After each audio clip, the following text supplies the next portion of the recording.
Hey there, I'm Steve. Welcome to Jamsinentertainment. Unfortunately, on this podcast, we ran into a few technical errors, especially one at the end. So that's why I'm doing this intro, and I'll meet you at the end. Hey there, I'm Steve. Today on the podcast joining me is Mike, Jen, and Paul. Paul refuses to be seen, but he will be with us in voice. Welcome to Jamsinentertainment. Tonight we're talking about Dungeons and Dragons. We're going to start out with where we got started, how we got into it, and our thoughts through the different editions and where we are now. Jen, I figured we start with you. You're the newest, and ladies first. Thank you. I heard about Dungeons and Dragons when I was in high school and about some other role-playing games. Some friends had thought about playing one, but we never got it together. So fast forward to when I'm decidedly out of high school, I start dating Paul, and turns out he's really into Dungeons and Dragons, so he starts to teach me about it. And then a little ways down the road, one of my closest friends, Bridget, her husband Armin, was looking to start playing a new game with Steve, and asked if Paul and I would like to join. I said yes. Figured I'd try it out. Mike, I think you're next newest. My first big experience with Dungeons and Dragons was the early '90s movie with Jeremy Irons and Marlon Wayans. I love that movie. That movie is so bad, it's good.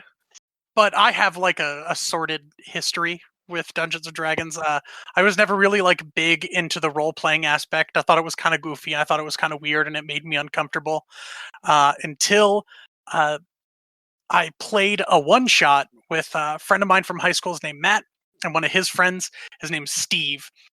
Oh, full circle.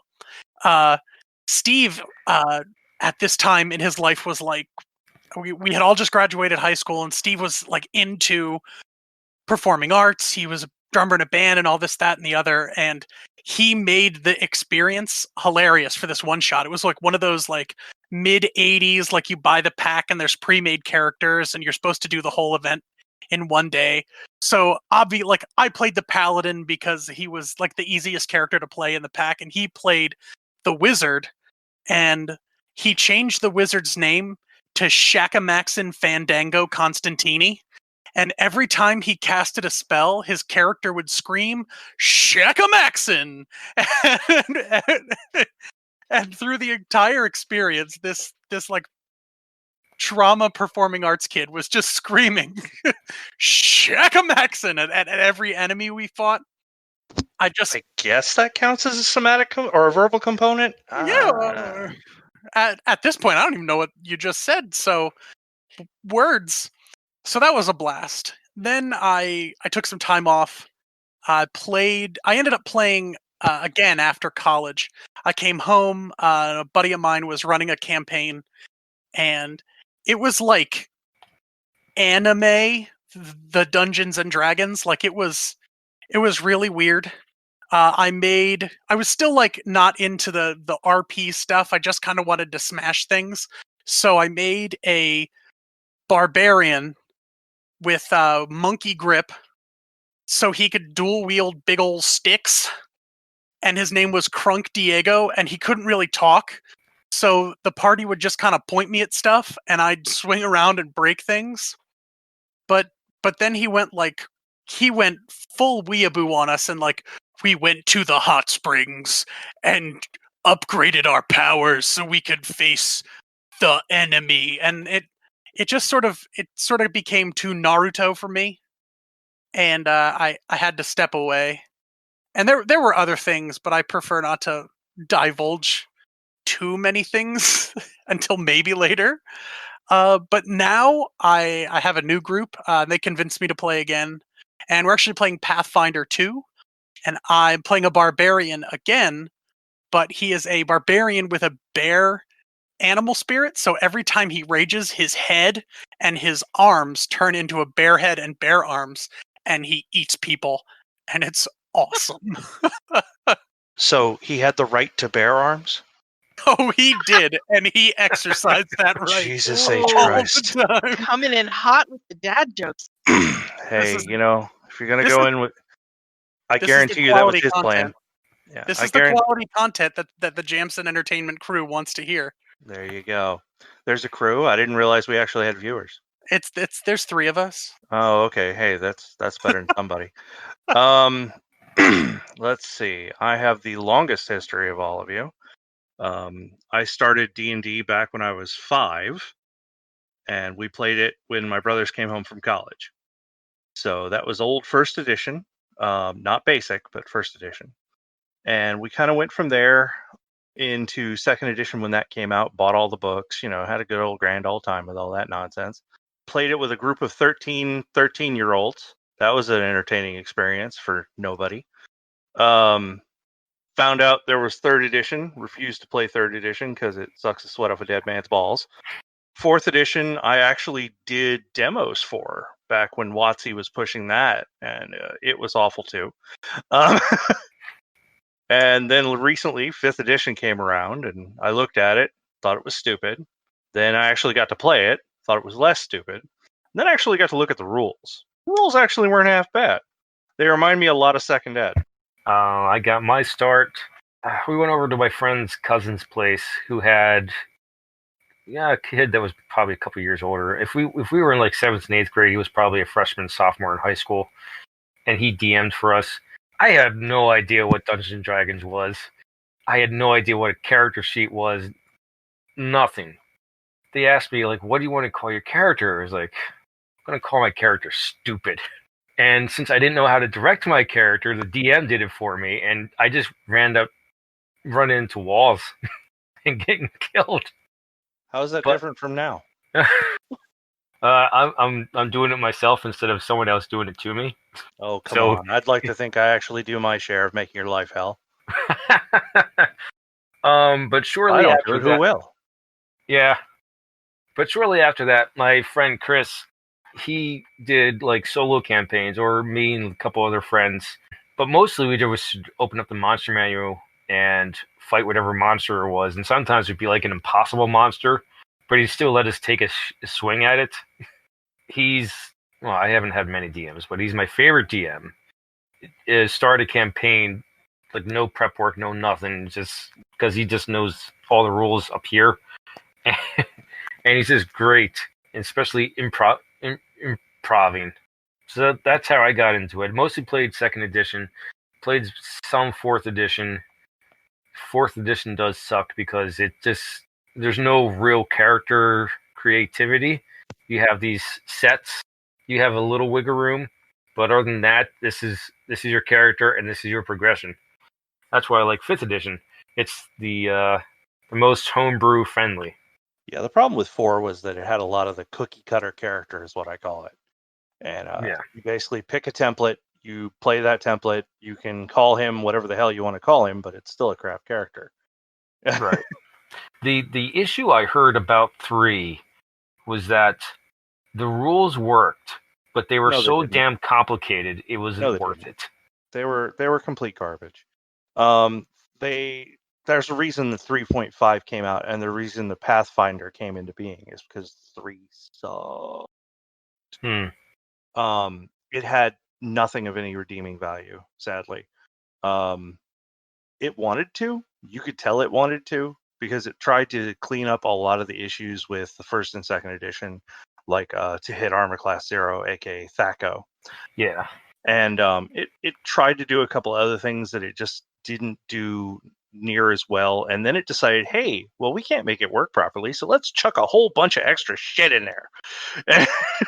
The closest...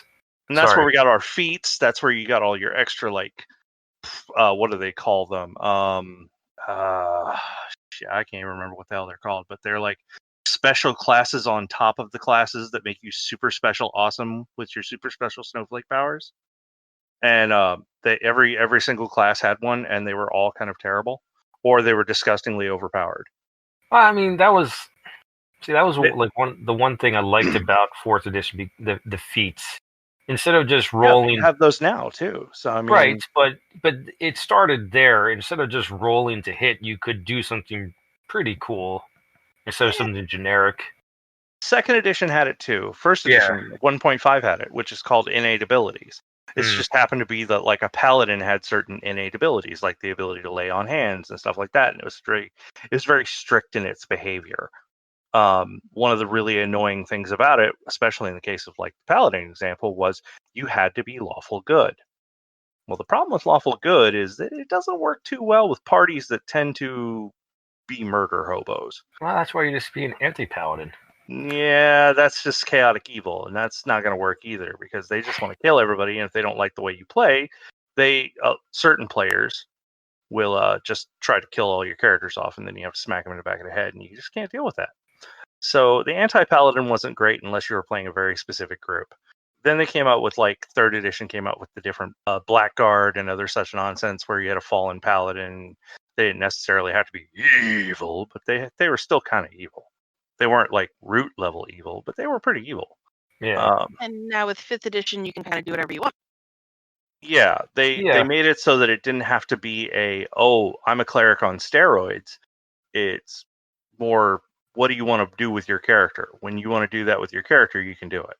If you want to make him a paladin of the giant rock that he found in his hometown, you can make a paladin of the giant rock of his hometown. People are going to think you're an idiot, but hey, it's not my character.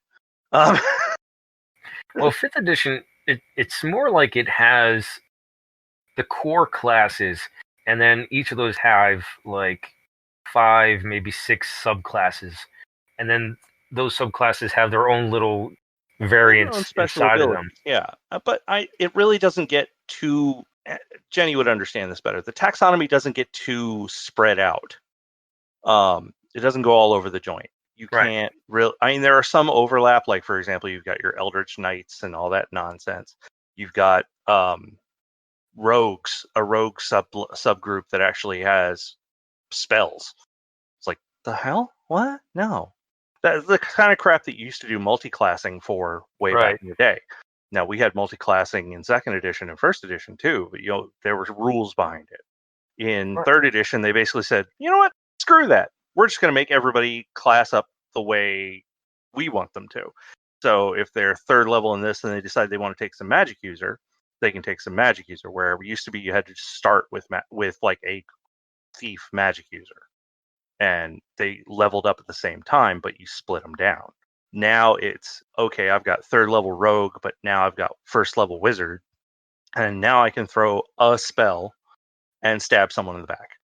Or preferably stab them first, then throw the spell. Right. But emphasis on the stabbing them first, by the way. The magic, I haven't actually played 5th edition. I'm hosting a campaign. But you run 5th edition. What the hell? Right. But no, but the way the magic, or at least the way it's, I don't know. The cantrips help. No, it's not. I'm trying to put it. You know how there's spells that overlap classes. Ish. Most of them tend to stay in the same world. Like, for example, cleric spells and druid spells tend to stay in the same, and wizard, sorcerer, warlock, and such all. Yeah, but there's definitely a lot more that overlap in 5th edition, and again, I'm used to more 2nd, 4th. I think it was so cookie cutter to, like, these are your spells.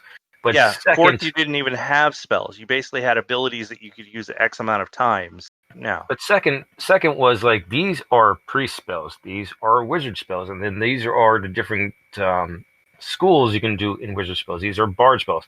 It was more like strict. This 5th edition, from my understanding and what I've seen so far, there are more overlapping spells, and it kind of takes away from the classes because you could be just about any class, almost, not quite, but almost.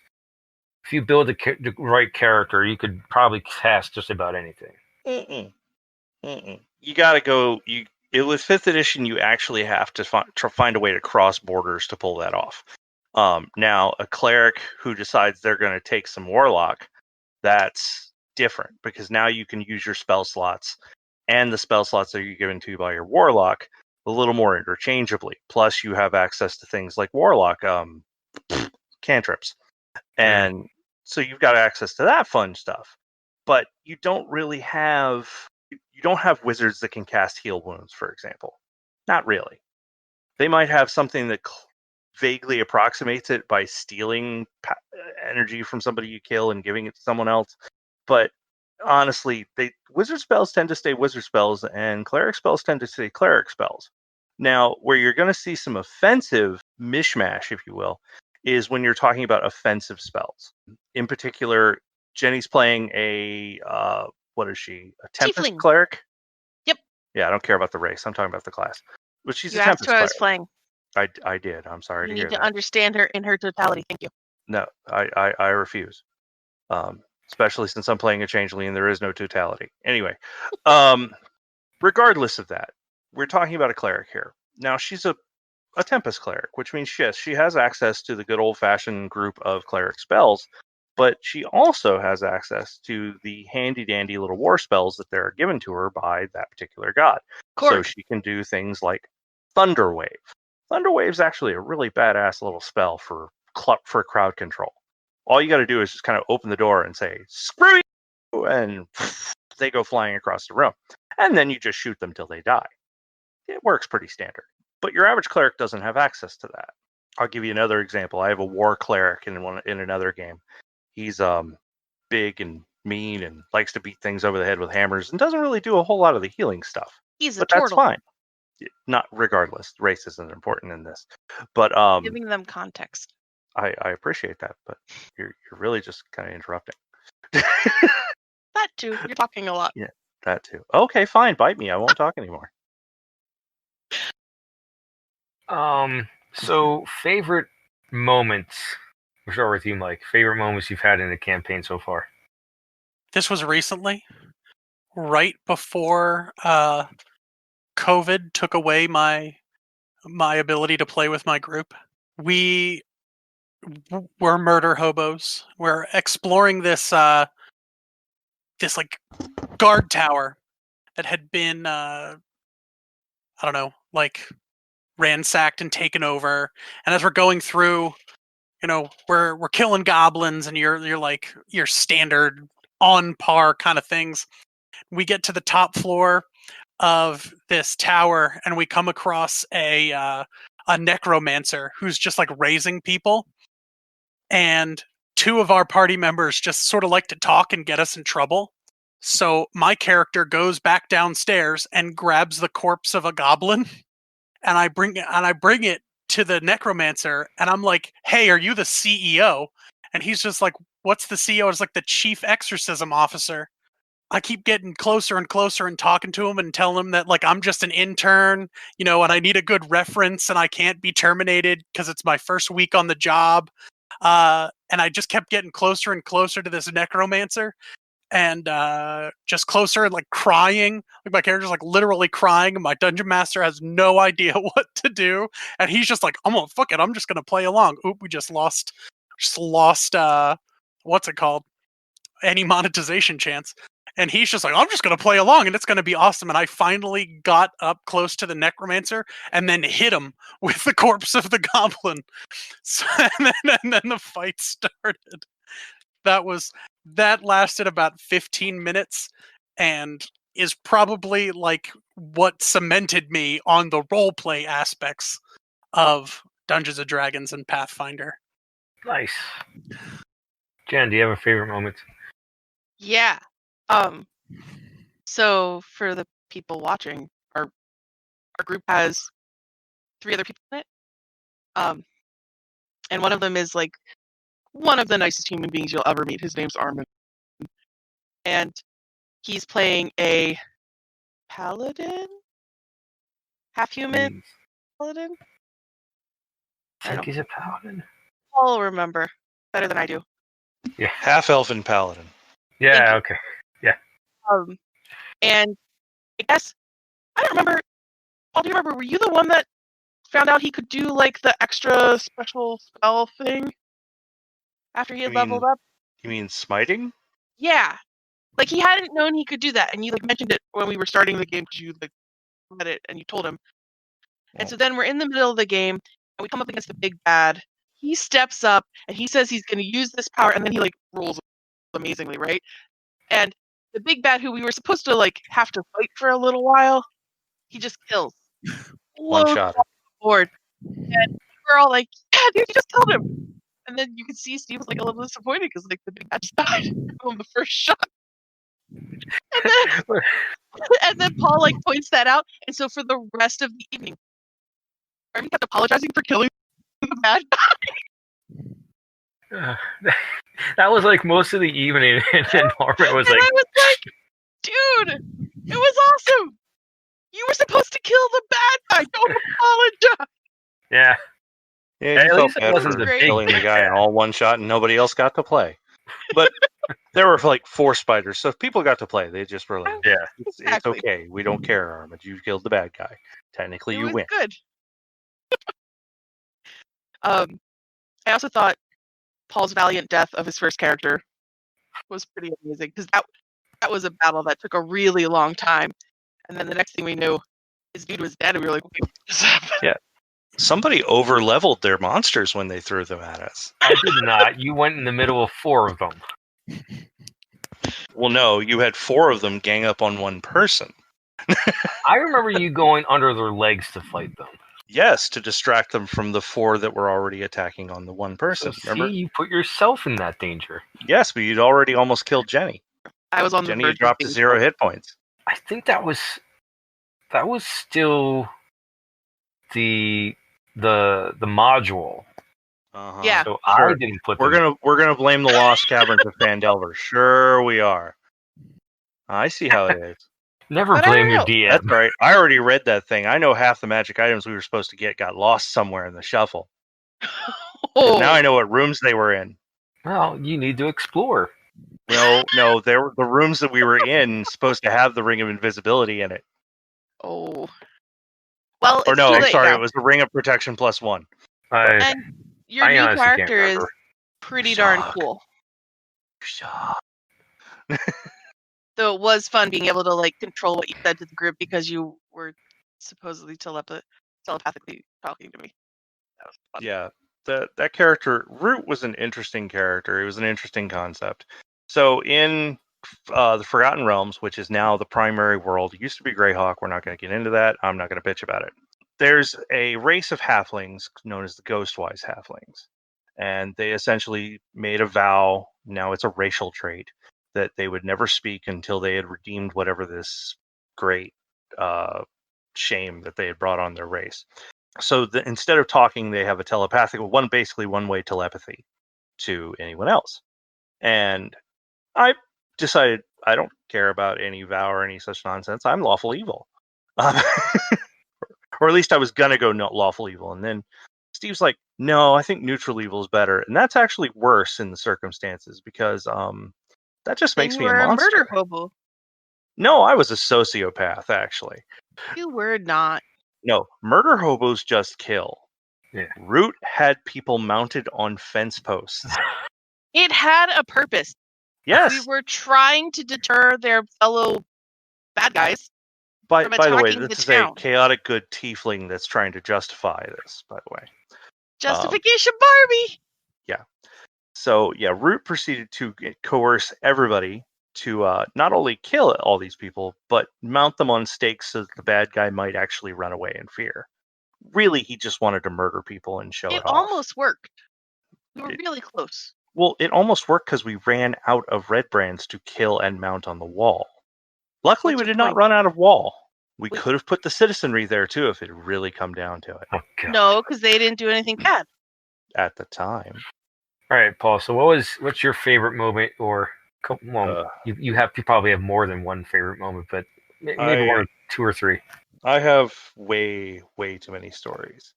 You have to understand, I started this when I was a little kid, and they basically handed me the Bilbo Baggins character when I was growing up.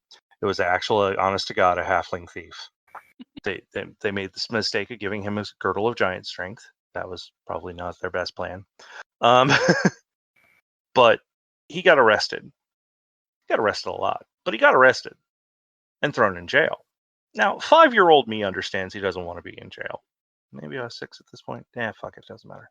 I ended up thrown in a cell with a bunch of guys. They're like, hey, Can you help us get out of here?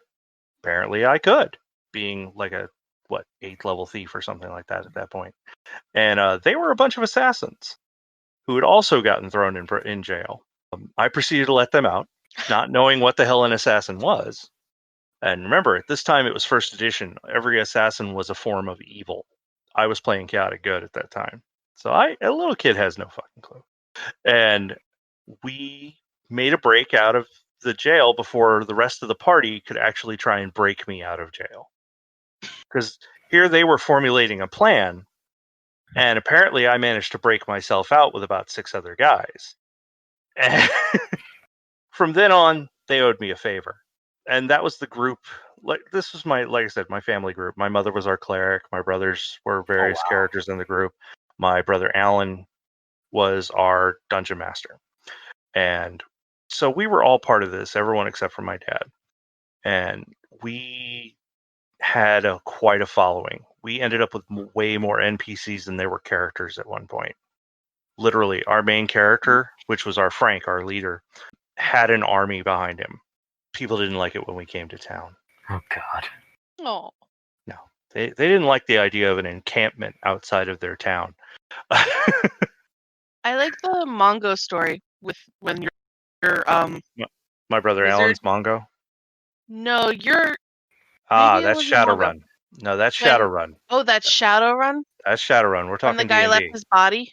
Yeah, that's. Oh. Side note: in Shadowrun, mages and those like can actually perform astral projection naturally as part of their skill set. When they do that, they leave their meat behind.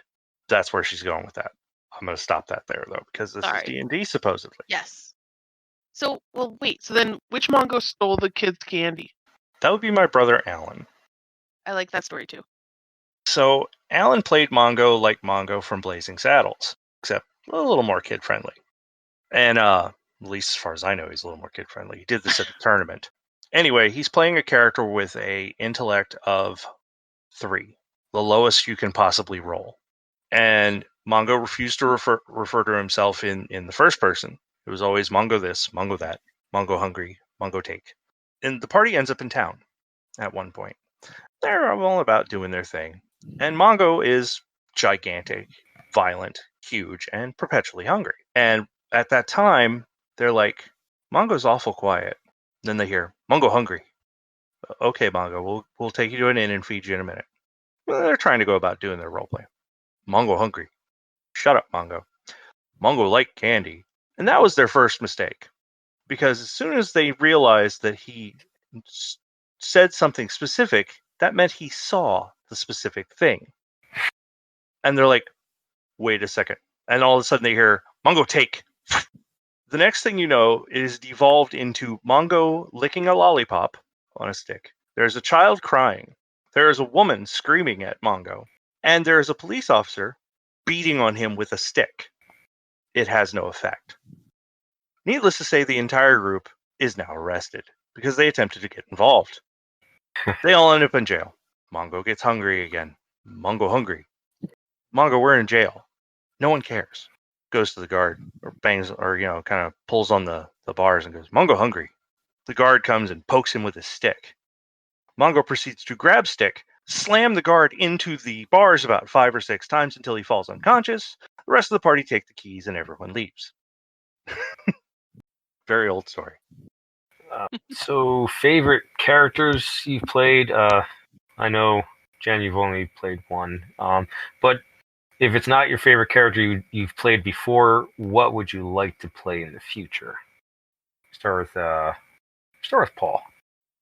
I'm always cranking out new characters, though. That doesn't count. No? Hell, I cranked out the Changeling before Root even died. I cranked out the Tortle before I even knew that Jim was going to play a game because I was probably going to dump him into an Adventure League game. I got 3 or 4 different characters I'm trying to figure out in a Star Wars game right now. Yeah. It's like I haven't started that yet. I've got 15 other RPGs I've picked up in the last 2 years. I mean, actually, there's a really cool one, but we won't get into that right now. So what's your you've played a lot of different D&D characters. Do you have one that you enjoyed more than the others? Probably that very first one I told you about. Your halfling thief. Mm-hmm. All right, Mike. Favorite character you're played, or want to play? I think my favorite character I've played so far has been my Pathfinder Bear Barbarian or Bearbarian. He's just like part of my character was that we have our DM, his wife plays with us, and since was so apprehensive at the beginning, her character sort of holds my hand on the way through. Like, despite the fact that I am a semi-competent player, she's a little goblin and sits on my shoulders and throws bombs at people, sort of like Master Blaster from Mad Max. That's awesome. Yeah, so like that's fun. I think like when I started the Crunk Diego character, because I just kind of got to go like hit stuff. Like that was real fun. If I could play any character, I have some friends that are doing Dungeons and Dragons 5e right now, and my friend Richard has made a character with like super high perception, akin to Sherlock Holmes. So he just like is arrogant and a jerk and figures everything out. So I think I would like to try something like that out. I think that'd be pretty funny. Jen, where would you like to go with your character, or what would you like to play? I'm enjoying the tiefling now. I wouldn't mind figuring out her backstory a little bit better so that I can like make more, because like she's a tiefling, which makes her like a half dark sort of demon-y type person, but she follows this god called Korg, who's the god of the sea, which is weird. So like figuring that out a little bit more might make her a little more fun to play with. And then Paul's friend Jim started a game that we're playing. We've played one evening so far, and I'm playing a tabaxi there, which it's probably going to be a little bit more of a challenge just because the characterization of it is very different. So the tiefling, They're cat creatures, right? yeah, but it's a cat creature who's also a bard. They're not so much of a smartass. They're a little more like suspicious and like take their time to figure things out, and then they'll like rip your throat out if necessary. So that'll be interesting to play just because it's such a different dynamic. Because the tiefling's a little more of a jerk-ish, but still chaotic good. So like not actually mean, just more like doesn't take shit. And I don't know. I like them both. I haven't had a lot of time. Like I said, we only played with the Tabaxi once so far, so not a lot of time to really explore. Well, a lot of my characters have been thieves. I haven't ventured that far out. My most creative ones, I based them off comic characters. So I made a bard. I think it's a juggling, or no, a knives subset in bard. It's in second edition. I was able to make V for Vendetta. My DM said the only way I could possibly do it is if I memorize his opening. I don't have it memorized now, but I did that night. Everyone had a great laugh about it, and I was knife throwing bard. Instead of singing, in order to give boost or to disenchant enemies, I juggled, which was kind of a pain in the butt because I had to concentrate on that, and sometimes I couldn't help out because I was buffing people or debuffing people. I once played Deadpool unsuccessfully because I wasn't as familiar with Deadpool as I am now. But that's the craziest I've ever gotten. But for the most part, I stayed pretty safe. I mean, I played a fighter mage once, but she died. I didn't get to Aww. explore too much with her. But I'd like to play Tabaxi. Once I found out that was a thing in 5th edition, if I ever get to become a player again, I'd like to play, I don't know. I always go back to Assassin or Thief. I just love those classes. And I'd love to do that with Tabaxi because they have their own claws, and I think they can climb with those claws. Yeah. Well, I think they they get like an assist or something on it, like when you roll. Yeah, they got a lot of things that are just great for thieving, and I just love to be that, or just an assassin. More probably an assassin.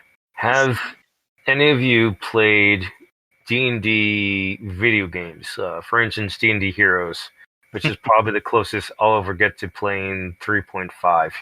Nope. No, I don't touch the D&D heroes. No, or any like hack and slash or RPGs like that where you can party. Actually, you've probably never played it, but Shadows over Mistara. Have you ever heard of it? No. It was a side-scrolling brawler based off of the old Basic Edition set. Instead of having wizards, you had or like cleric and so on and so forth. You actually had a class that was called elf. You had a class that was called dwarf. That's weird. Yeah, dwarf basically had like some clerical abilities to him, but was more or less a fighter. Then you had the elf, which had mage abilities, obviously, but more of a rogue type behind them because they were careful and skillful and blah blah blah. So they're that Legolas archetype back before Legolas was cool. But Anyone yes, play Diablo? I've played Diablo. I played the second one. That's within the D&D realm, isn't it? No, it's not. Actually, D&D 3rd edition wrote a expansion basically for allowing D&D rules to play Diablo with, right? But it wasn't actually Diablo is its own thing from Blizzard, just like how 4th edition kind of sold its soul to World of Warcraft. Because if you look at World of Warcraft and you look at the way D&D 4th edition built its characters, you can see a lot of similarities. Wait, time out for the person that is not well steeped in this world. It's not my fault. I thought Diablo was a video game. It Yes, is. It is very much a video game. 3 Diablos. I've only played the second one. There's depends on whether you're wanting to count the expansions as their own game, and in some cases they practically are. Diablo 2, for example, had enough gameplay that it added not only 2 extra character classes to it, but allowed for like an entire storyline and act added to the game. Same with what's it called? Diablo 3 Reaper of Souls, which created an entirely new bad guy, just like the Diablo 2 expansion did. It added like 2 classes of its own as well. So, Paul, they were actually pretty good. So when you said, I'm forgetting the name of the company that makes D&D, but anyway, so when D&D... WotC. Yeah, when Wizards they of the Coast. BTSR, now it's Wizards of the Coast. Right. Yeah. So when The they same put out people that who created Magic. So when you said that they put out the rule set that allowed Diablo to play with it, you meant they put out this rule set and then because of the nature of it, the developers of the video game No. leverage it? Diablo came out way before this. Okay? When 3rd edition came out, they decided to appeal to fans of the Blizzard Diablo game. So they took the Diablo characters, NPCs, world, and all that jazz, and kind of filed off the serial numbers and shoved a new slap coat of paint on it and called it D&D Diablo. Oh, okay. So you could play a rogue in as a role playing game with the D&D 3rd edition rules because they were D20, which was actually one of the other big problems about 3rd edition, and we're not going to touch that right now. Not unless you want me to be angry, and you'll have to bleep out a lot of swears. No, thank you. Or Steve can just mute you. I think maybe. Maybe. I don't know if I'm willing to be muted. I don't know if I have that capability. I don't know. You own the server. I'll just right click and mute your ass. You can't stop me now, bitches. I control this place. Wahahaha. Suck it. No. Does anyone have any aspirations to DM? I would love to. I think that would be really fun to like get to craft the story and like figure out all the what ifs. So like, what if my players go this way? What if my players go this way? Jenny wants to DM My Little Pony. So here's my thing. Not to go rogue of the D&D discussion.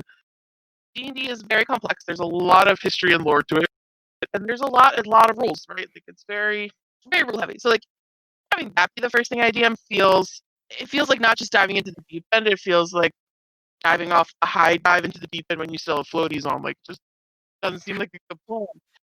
But like maybe getting your feet wet with DMing with the My Little Pony role-playing game, which is a much more accessible game because it's made to be like baby's first role-playing game. That feels a little more accessible, like something I could like take on and try. And then if I do it well, then I could try DMing a D&D game. How about you, Mike? You want to DM down the road? Not at all. No? In games like this, I would want people to do things my way, and I would get super salty and like cry and stuff. Yeah, you're not allowed to be a railroading DM. Not if you actually want to keep players past 5 minutes. Yeah, that's You've why I had some wouldn't of be a those, DM. right? I've had plenty of those over the years. That was sort of what happened with the campaign that I was playing that went full anime. Like it was just like we weren't given a choice. We had a babysitter character that was level 1,000,000,000 and was immune to all effects. Like we tried to kill him while he was prone and he rolled out of the way. He was sleeping. He was in a dead That's some sleep. crap. And That's- Yeah. I that the one call that put you off? malarkey on that. Is that the one that put you off D&D for a while? yeah. Yeah, I can see how that would do that. It really does come down to the group you're in. My last group, I mean, it started weighing more to the bad because they became rule Nazis at some point, and we would just be lost in the rule book for half the night. I actually started nodding off in those games. I'm glad 5th edition, where it's not as rule heavy, or like the Dungeon Master screen actually helps out a great deal. And there's like next to no rule finding, or the apps that I have. That's a huge bonus. Modern D&D and apps. It also helps that he lets me rule find all of it for him because Austin can't figure out how to play his character. You kind of just do that automatically. I really don't have to ask you. You're already there. You have it all in your head already. Or at least I know where to find it in the book. I still prefer paper. The app is great because, well, unless you spend money on getting all the spells and stuff like that, so you can just pull them out and set them aside for that night or whatever. It's just so much easier to look it up, especially looking up monsters. Oh, that's some shit I should tell you about, by the way. What? So I'm setting up Roll20, right? So that we can do it remotely without all the hassle. Mhm. Guess what? Every time you want to use a part of the compendium, they're going to charge you for it. They actually wanted to charge me $29.99 for the friggin' Volo's Guide compendium part of Roll20. And I'm like, are you fucking high? I'm glad I have my own copies of that. I can just bring them up. We can always send them out again if we have to, if people want to get a copy. Yeah, because I mean, I was just like, are you shitting me? Because that's just ridiculous. And my favorite was when they tried to offer me the entire like D&D 5e pack, and it's like, oh yeah, you want to pay $300? No, I don't want to pay $300. Oh, I want to find the dealer that's selling the crack you're apparently smoking, but you know, I'm not paying $300 for digital books. Paul, I ain't going to pay you $300 for digital books I have now. Right. Tell us a bit about your friend Shaka, and I know he's told us that he's played with Gary Gygax. Yes. Have you ever met Gary Gygax, or is it just like 6 degrees of separation? Yeah, I never met the guy. The thing about Gary Gygax is he pretty much stayed in central Midwest or northern Midwest section, or he spent some of his time in California when he was working on like the D&D cartoon series, and also Gen Con. He had to do Gen Con a lot.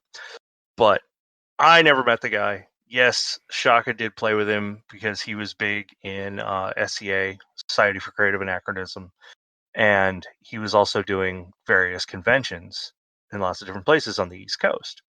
So we ran across him a couple of times. And I did have a second friend who actually played with Gary way back in the chainmail days. Nice. My friend Larry, I knew from in Texas. He played with Gary, and while Gary was still tweaking out the chainmail rules to turn it into first edition Dungeons and Dragons, or I'm sorry, basic Dungeons and Dragons. I hear he was a major league geek, along with some of the negatives of a major league geek, but we're not going to get into those right now. The other fun story isn't D&D related. Same guy from Texas I knew. He actually met Mark Ryan Hagen and play tested the original Vampire rules. for Vampire the Masquerade. So That's yeah, pretty cool. I've known some people that have seen a lot of different shit. So, Steve, what do you think about being a DM? 'Cause this is your first time DMing, right?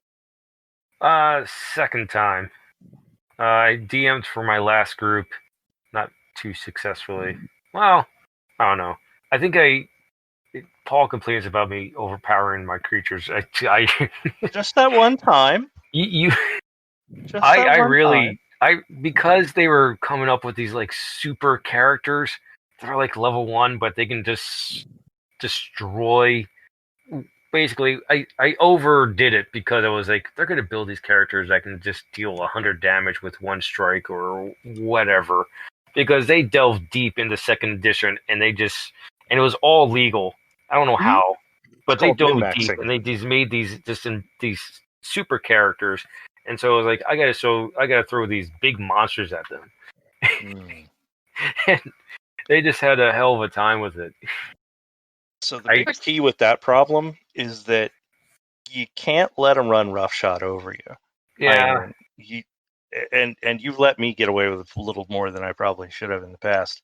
I but at the same time, yeah, I'm doing it more for story and entertainment than to break the game. But a lot of people who min-max tend to do, they'll look at every obscure rule, they'll look at everything they can possibly tweak or misinterpret. Basically, if you're not behind that 100%, or you're not locking it down saying, no, that's not what it means, and I know what it means because I'm the DM. If you don't like it, tough titty, set the kitty. Yeah. That's how you kind of rule that stuff in. But if things go awry, you can actually find creative ways to deal with the situation. You don't have to just throw like the Tarrasque at them and watch them die, or rocks fall, everyone dies into it. But eventually it could get to that point if you let them run roughshod. And you're like, what do I do now? You throw something huge at them, and then all of a sudden everybody's pissed off because nobody's having any fun. There are ways to get around that, and you really got to take a look at your characters, the way the players are playing them, and find ways to take advantage. I'll give you a great example. I had a paladin, 2nd edition D&D, and that meant lawful good and charging into battle and doing stupid shit for the good of mankind, right? I would run into battle. Everybody else would stand aside and be like, we're going to shoot him from over there. Well, I couldn't do that because of the code of honor, because of the freaking game character. So I charge in, and my brother Frank looked at that situation, took the 2 ogres that were there, and threw spears at me. Natural 20 hits. Oh, God. Oh. 2 spears to the chest. Now, I have a character with armor class of -3 at this point. And this is 2nd edition armor classes, so yeah, negatives are better in this case. Right. So I'm running with like -3 plate mail armor, magic, hardcore, going out there with a magic sword to whoop the hell out of them. And 2 spears to the chest will knock you on the friggin' floor. And that happened every goddamn time. Except for the one time I got shot in the face with a blunderbuss. Oh, God. That reminds me, I never got to my favorite moment. So my one friend's campaign, his big bad was Nagus, the Lich. Apparently he's a big figure in the D&D books. I don't never read the D&D books, but his big bad was Nagus. And Kenny, I think he was just a wizard, he cast Disintegrate on him successfully. It just took him out.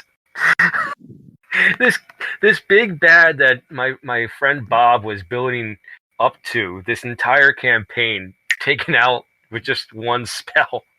That's awesome. Well, no, the worst part was he went with it, and after we wrapped up for the night, he was like, "Shit, I had a save." He could have saved and probably could have kept on going, but there you go. And then you have moments when your party is about to be suicidal and doesn't realize it, like when you had us introduced to a green dragon. And there's the technical error. It was a recording error, something I can correct for next time. This actually kind of works out because Jenny was getting into a story that's pretty awesome and funny, so it's a good cliffhanger. I'm going to talk to my D&D friends and get them together again so we can tell that story, well, I'll make it a mini podcast. I want to thank Paul, Jen, and Mike for joining me on this podcast. You can find Mike at Pope Mike on Twitter or at Popadopoulos on Instagram, and Paul and Jen will wish to remain anonymous on social media. If you like what you saw, like it. If you think other people like it, share it. If you really liked it, hit the subscribe button. Or if you're listening, please consider following us on Apple Podcast, Google Podcast, and Podbean. Thank you for watching and listening, and live your imagination.